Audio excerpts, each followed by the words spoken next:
Hello, Liz. Hello. Welcome, everybody, to Two Tarts on a Journey, and what a journey we are having. So, we both discovered this week that we have been targeted by Spur. Not that I knew who Spur were, but I do now, and I had to do some investigating. But the ridiculousness of what has been happening with both of us was so obscure and so ridiculous that we thought, okay, we'll do a podcast about what's happening with government departments and the way they can extract money, the way Spur can cancel our license for any unpaid fine, can garnish monies from our bank accounts, and we thought, oh my God, we're going to talk about this. We're really going to talk about that. And then after talking today, we thought, is that just keeping this old world and the old bullshit alive and the old systems? We are watching these old systems disintegrate and collapse. And I don't know, so we spoke about that, whether that was perhaps, even our speaking about it, was that going to add to the energy of keeping it going. So anyway, I'll give it over to you, because it's fascinating, isn't it, the stuff that's happening. I'll give it over to you, Liz. Well, if we're going to be talking about Spur, the reason that initially came up was I had a conversation with Margaret the other day before we were about to do something, and I said I'd received a text message to say that my license would be taken off me in 2 days, and I thought it was a scam, so I deleted it because, as we know, all these things are coming up on our phone. So then my daughter sent me a photo of a Spur infringement notice to say that I was losing it on Thursday. And I thought, oh, wow, it must have been because I'd been overseas and I'd sold my car, and the person that bought it had an infringement the day I sold the car, and she hadn't transferred it. So I had lost my license before I came back to Australia, and I'd taken that up and I thought it was that.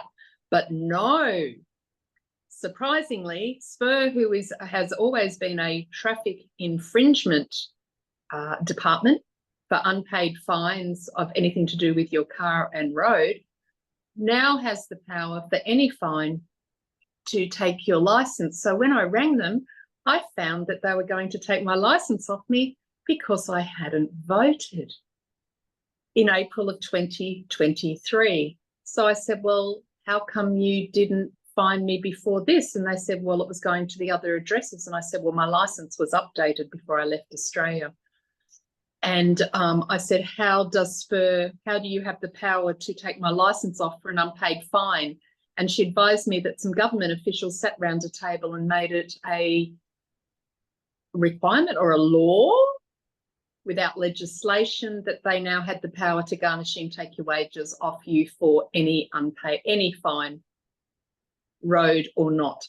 So that's where we got started on that. So anyway, I phoned the Electoral Commission, told them I was out of the country. That's all I was required to do, and it was taken away from me. So I guess that was interesting. And I had my friend who's a former policeman, detective, was sitting opposite me, and he just was absolutely gobsmacked. And he asked her, how can you do this? This isn't something that Spur is entitled to do, but yes, it is. So that was my story of that. But then what unfolded after a conversation between us with Spur was rather amusing. So if you don't think Big Brother's not watching, you're about to now.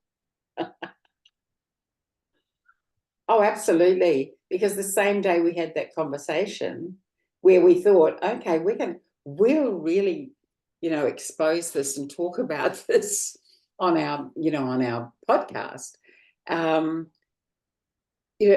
Within an hour, I got a phone call, which I didn't answer, from an unknown number, and it was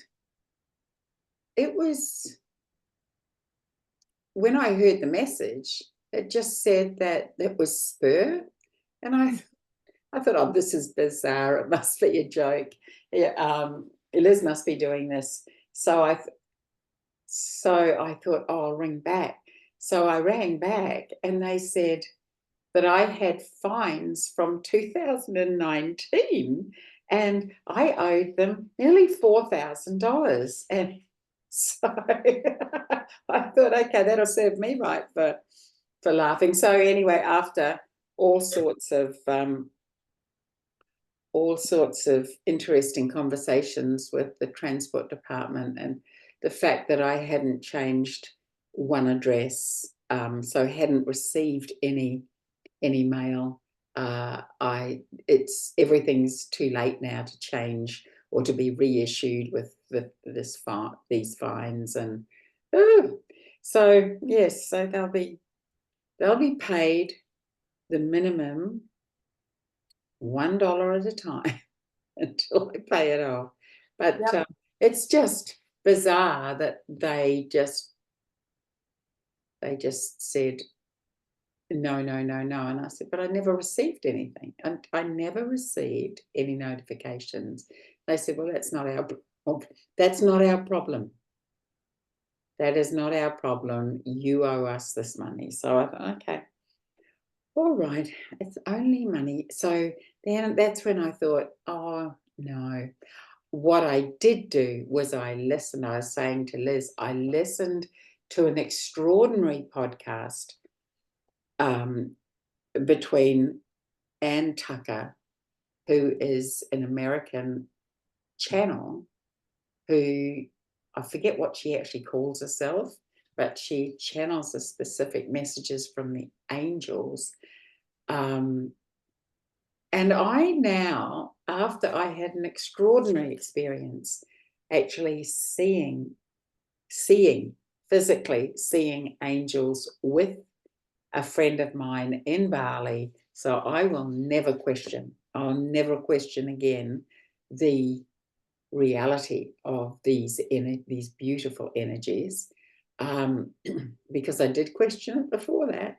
And then so it was a discussion and an interview between her and Pamela Gregory, who most people know as a well-known, a global kind of astrologer, so well-known. And, and I thought, oh my God, this is where we need to be. I needed that reminder to remember where to put my focus. So I talked to Liz and said, yeah, perhaps that's where we'll put our focus for this time. We'll talk about this extraordinary ascension that is taking place. And the interesting thing is that, this Ann Tucker is, she's receiving and broadcasting there's beautiful messages from the angels. And the reason why they said that they want her to talk about these things is so that people won't be frightened when the actual ascension, which is a physical happening, takes place. They don't want people to go into fear. They want people just to cocoon in and go, this is only for a short time, and when we come out of the end of this, it'll be amazing. We don't have to worry that we're dying, we've got some dreadful disease or something. It's just going to be a transition time, like transitioning from a caterpillar to a butterfly. So I thought this is such a profound message.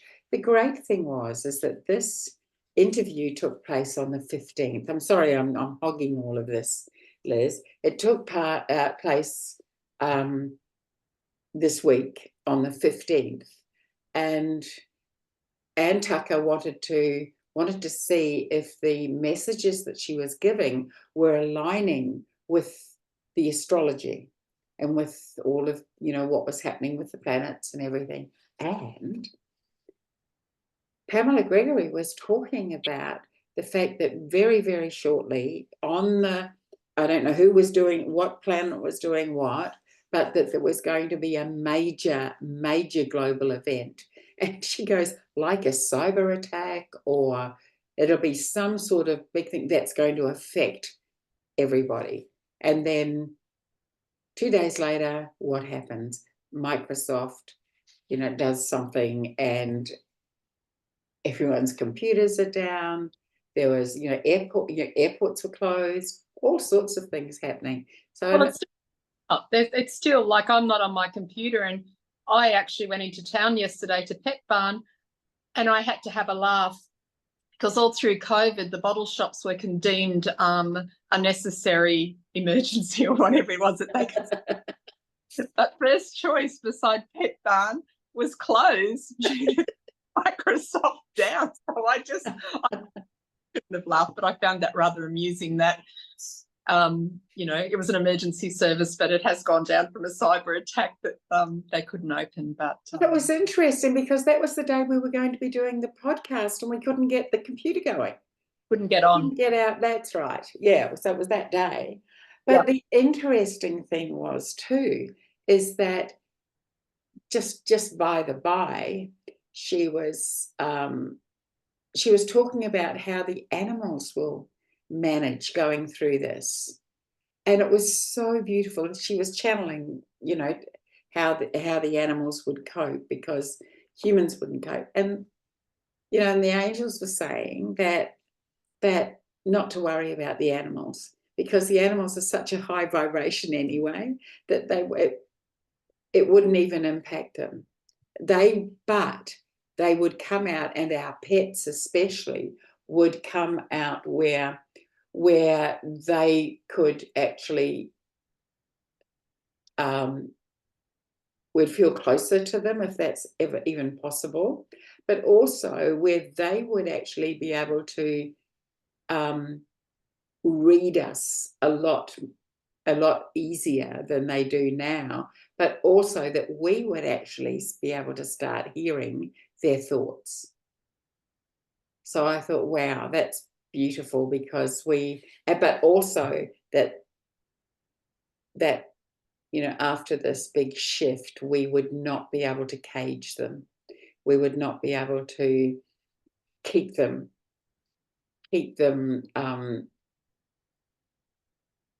from their freedom. Which maybe that's for us as well as animals of humans, we're beings. Maybe it's time for us to leave the fear behind and start stepping out of the cage and yeah. Well, the great thing is that if we are in fear, we won't be going. It doesn't mean that we won't get there, but if we are in fear when we go into this beautiful space, when the ascension takes place, then we're not going to get through. We'll be stuck on this side. So just remember, ascension, for those that are listening that may not have heard that word, isn't a destination like some people. No. We're not anywhere. It's a state of being.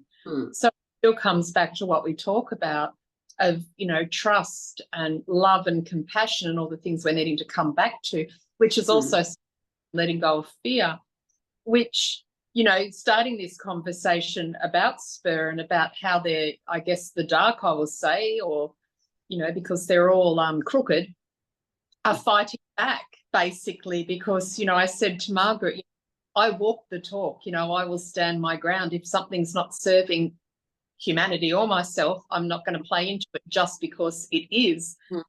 They're also fighting back now, just seeming to me, picking people up off the street and planning fines maybe 5 years ago, or now if you don't vote, you lose your life. Like, they're really fighting back because they know that people are starting to stand in their power. Why would they take your license off you for not voting when it used to be a fine? Because people, I would imagine many more people than we can hear, are perhaps standing in their power and going, we're not voting in a crooked system anymore. So because it's certainly not going to, this shift isn't going to be taken easily or lightly by the ones that rule us currently. They're not going to let just go, okay, that's fine. You want your freedom? Fine. Here we are. They've got so much invested. But if we quietly stand our ground, which is what we should have always been doing. It's that programming that we've had all of these generations. That's that again, what we've been talking about this whole time, through every podcast that we've done, is all about how we've been programmed to follow the rules so that we don't make a noise, so that we don't get into trouble. And look what's happened. We made the noise and we got into trouble. But it's just, quietly standing our ground, and we don't need placards. We don't need to raise our voices. We just need to stand in our power and say, no. Right, by letting go of the fear, you're bringing in the light, and we are all beings. We are all light. So whether we don't need placards, we don't need to bring ourselves down to having arguments and taking people head on. You just need to stand, as you say, in your power, in your light, because that's what's raising consciousness. That's what's raising the vibration. Nothing, just again, simple. Nothing. Just it's our thinking, isn't it? As soon as we buy into that fear, and the fearful thinking about, like, what's going to happen if, and so many times, you listen to these, whether it be Pam or Anne or any one of these things, the message that has been on for a long, long time is stay off social media, because they're feeding and feeding the fear. And even if you think, I'm not taking it on, if you're on the TV and you're listening to that energy, you're being pulled in and you're still adding to that energy. So absolutely. And, that's a thing as well that we need to be very mindful of. If you really start, that is a really basic thing. Turn the TV off. Turn the television off. It's not. If we need to know, and I mean, we've done that for years and years and years, and we know that if we need to know something, it'll come. We'll be told. We find out. Yeah, like we didn't know what was happening when we were trying to do the podcast, and the next day, my friend messages me and goes, "Oh, did you hear Microsoft's down worldwide? Planes are blah blah blah blah." And I said, "No, but I know now that explains yesterday." So that's it.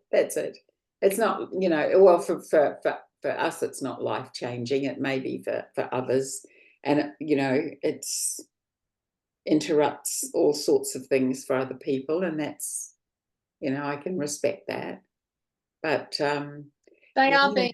we are being asked to be prepared. So a lot of the time there is a way to work around these things. We just have to be prepared. And if you've got your head in the sand and you're not aware and not listening to these conversations, you're not going to be prepared. And that's where you will go down, like it will affect you. But if you can prepare and think, okay, if this happened, what can I do differently? Having cash on you or extra things. And I'm not saying please run to the service station, the supermarket, and get toilet paper because of a cyber attack, but I'm just saying, just if we have the awareness, we can find a new way, which is what this is all about. And I think too that we need to run everything past our intuitive gut. Instead of listening to others, just listen to yourself. Listen. We have such a strong intuition, and people are activating that intuition now. And we know that if it's fear, we'll feel it. If it's intuition, there's no feeling in the body. It's just this flash of, oh, yeah, I just might go and do that. And if there's a flash of in your mind that goes, oh, I think I might go and get a roll of toilet paper or whatever, then follow it. But if it's someone panicking and saying, oh, this is going to happen, no, listen to yourself. And that's that thing, isn't it? If something feels uncomfortable, listen to it, because that's not, that's fear talking. Yes, discomfort is fear talking. Yes, yeah. And that's simple, isn't it? It's simple to identify. It is, when you can take yourself out of the narrative and just take a moment and go, what is this? Like, just take a moment instead of being caught up into it, because as we say, our thoughts, words and actions create our reality and what we're going to do next. But if we can feel, oh, this feels uncomfortable or not right, and actually breathe, just take a moment. 30 seconds can change the exact way of your reaction as to doing it from fear, or were you going, oh, I don't actually have to do that, which means you don't have to do anything, which changes the whole narrative anyway. Simple breath, a simple moment. Yeah. And just the amount of energy it saves. Yeah. So much energy. We expend, I go on about this every week, I think, but we expend so much energy just thinking unnecessary thoughts, Whereas if we stop thinking, turn your brain off. No, but it's, it really is simple. Right. That's exactly right. You sit in those moments, and it may not have to be sitting on a mountaintop in a position like Buddha and humming. It can just be stop, because we've all been on that hamster wheel. We've all had thoughts, or we've all taken something that's just gone round and round and round, not only for 5 minutes, but sometimes we've taken it to bed and we've woken up the next day because we're still in our brains, still in our thoughts. So days and days it can be. Yeah. Stopping and just stepping sideways and just going, oh, it doesn't feel right, and just breathe and go, okay, yeah, and something differently. We do make it so much difficult than it needs to be. We do stay in the narrative far too long that we need to. So yeah. I remember years ago someone saying to me, they came to me for something, and and I said, well, let's do some work around that, and they said to me, well, don't you dare take me don't you dare hypnotize me. And I said, why? And they said, well, you might make me lose that little chatterbox that I've got in my brain. And I said, would that be a bad thing? And you go, oh, life would be so boring. I don't want to live a boring life. And I mean, this was many, many years ago, but I think a lot of people still think that if you are living in that peaceful state, and that living in the moment as much as possible, that life's very boring and I don't know, it's just. But I think if you change their state of being, and I was listening to something, I think Lee Harris was channeling the Z's on the Soul podcast. He was actually talking about that people can have this awareness, but they don't necessarily want to go caught up in it, because it would change the dynamics of the people around them, the place they're in, everything else. And people don't want to do that. And that's that thing we've talked about before. You might be totally uncomfortable where you are, but you think it's what you've known. So people are happy to put their head in the sand, and please don't change that, because I don't want to change what I have around me, whether it's bad. That's more of the that's more their perspective, that's their stuff, because, you know, as we know, living in the moment, you're making decisions based, firstly, you're creating your own reality from your own words, thoughts and actions, and not of others. So that opens up not just one door, every door around you, because you're not focused on one thing, or you can seize all the other things that synchronistically are opening up around you. So it's certainly not boring, because you're constantly aligned and things are constantly shifting and changing and for you and not to you, which is the difference. Oh, I love that. I love that. Yeah, well, I think that our time might be up. Really? I don't know. Goes pretty quickly, doesn't it? I don't know. But I think what I love about what we are doing is we have short, sharp conversations that are specifically, I don't know, well, they make me think. They generate further ongoing thoughts that make me consider the differences that we can make just by you know, things like being in the moment, but also, you know, and looking at the bigger picture. Because I love big picture stuff.